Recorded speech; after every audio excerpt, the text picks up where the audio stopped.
بادشاہ کا موڈ اچھا تھا۔ وہ نوجوان وزیر کی طرف مڑا اور مسکرا کر پوچھا، تمہاری زندگی کی سب سے بڑی خواہش کیا ہے؟ وزیر شرما گیا۔ اس نے منہ نیچے کر لیا۔ بادشاہ نے کہکا لگایا اور بولا، تم گھبراؤ مت، بس اپنی زندگی کی سب سے بڑی خواہش بتاؤ۔ وزیر گھٹنوں پر جھکا اور عاجزی سے بولا، حضور آپ دنیا کی خوبصورت ترین سلطنت کے مالک ہیں۔ میں جب بھی یہ سلطنت دیکھتا ہوں تو میرے دل میں خواہش پیدا ہوتی ہے، اگر اس کا 10واں حصہ میرا ہوتا تو میں دنیا کا خوش نصیب ترین شخص ہوتا۔ وزیر خاموش ہو گیا۔ بادشاہ نے کہکا لگایا اور بولا، میں اگر تمہیں اپنی آدھی سلطنت دے دوں تو؟ وزیر نے گھبرا کر اوپر دیکھا اور عاجزی سے بولا، بادشاہ سلامت، یہ کیسے ممکن ہے؟ میں اتنا خوش قسمت کیسے ہو سکتا ہوں؟ بادشاہ نے فوراً احکامات لکھنے کا حکم دیا۔ بادشاہ نے پہلے حکم کے ذریعے اپنے آدھی سلطنت نوجوان وزیر کے حوالے کرنے کا فرمان جاری کر دیا۔ دوسرے حکم میں بادشاہ نے وزیر کا سر قلم کرنے کے آرڈر دے دیا۔ وزیر دونوں احکامات پر حیران رہ گیا۔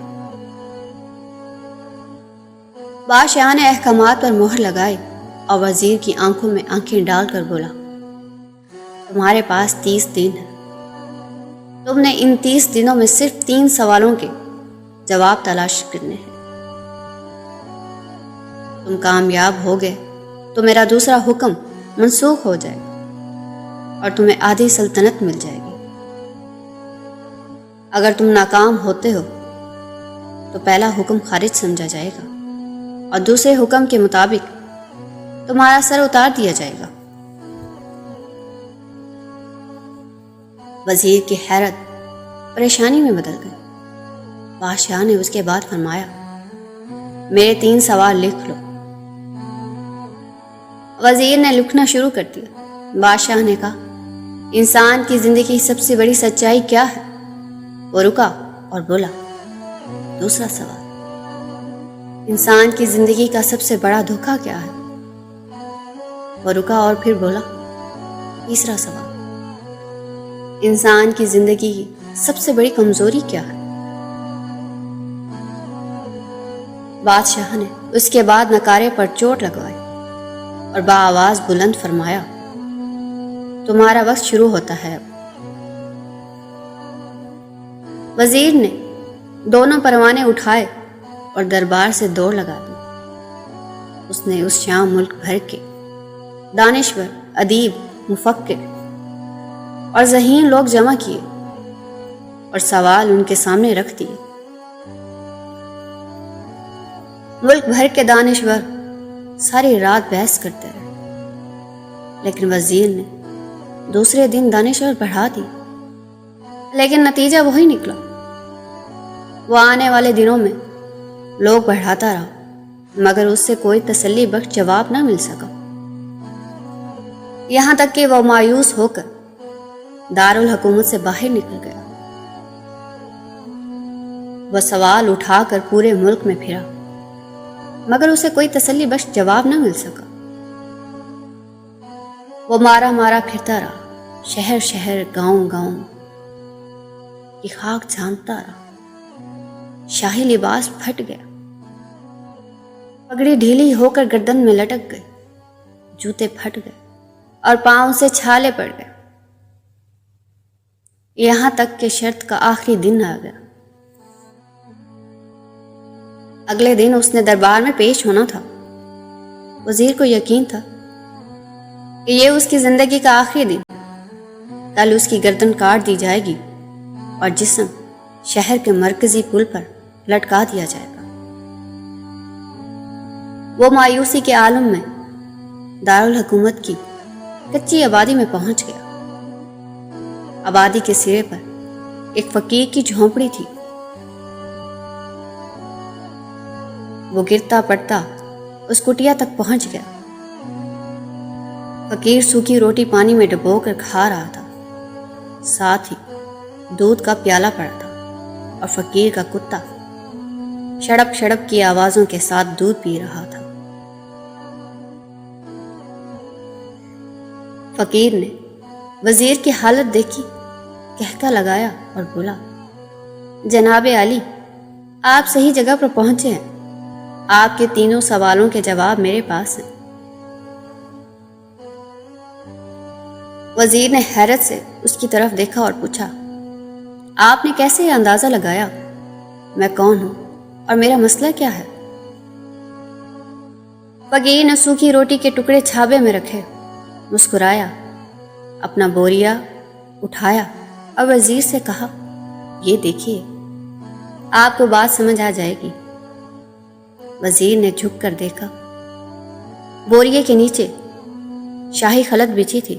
یہ وہ لباس تھا جو بادشاہ اپنے قریب ترین وزراء کو عنایت کرتا تھا۔ فقیر نے کہا، جناب عالی، میں بھی اس سلطنت کا وزیر ہوتا تھا۔ میں نے بھی ایک بار آپ کی طرح بادشاہ سے شرط لگانے کی غلطی کر لی، نتیجہ آپ خود دیکھ لیجئے۔ فقیر نے اس کے بعد سوکھی روٹی کا ٹکڑا اٹھایا اور دوبارہ پانی میں ڈبو کر کھانے لگا۔ وزیر نے دکھی دل سے پوچھا، کیا آپ بھی جواب تلاش نہیں کر سکے تھے؟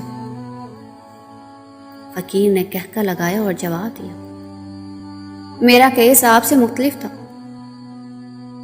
میں نے جواب ڈھونڈ لیے تھے، میں نے بادشاہ کو جواب بتائے، آدھی سلطنت کا پروانہ پھاڑا، بادشاہ کو سلام کیا اور اس کٹیا میں آ کر بیٹھ گیا۔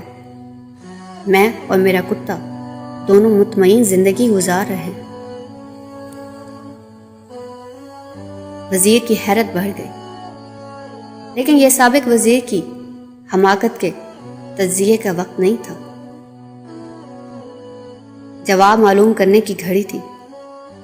چنانچہ وزیر اینکر پرسن بننے کی بجائے فریادی بن گیا اور اس نے فقیر سے پوچھا کہ آپ مجھے سوالوں کے جواب دے سکتے ہیں؟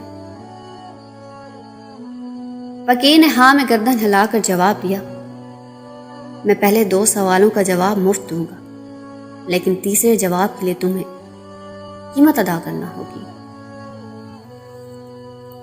وزیر کے پاس شرط ماننے کے سوا کوئی آپشن نہیں تھا۔ اس نے فوراً ہاں میں گردن ہلا دی۔ فقیر بولا، دنیا کی سب سے بڑی سچائی موت ہے۔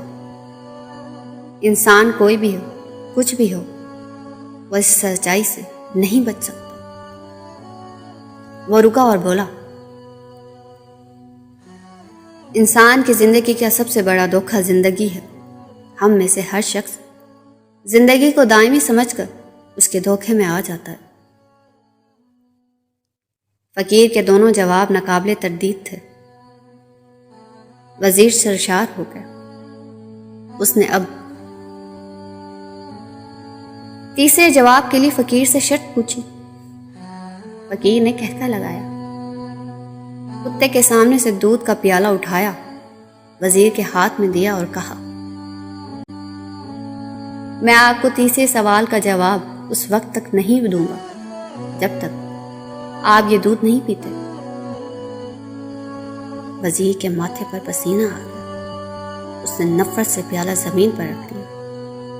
وہ کسی قیمت پر کتے کا جھوٹا دودھ نہیں پینا چاہتا تھا۔ فقیر نے کندھے اچکائے اور کہا، تمہارے پاس اب 2 راستے ہیں، تم انکار کر دو اور شاہی جلاد کل تمہارا سر اتار دے، یا پھر تم یہ آدھ پیو دودھ پی گاؤ اور تمہاری جان بھی بچ جائے اور تم آدھی سلطنت کے مالک بھی بن جاؤ۔ فیصلہ بہرحال تم نے کرنا ہے۔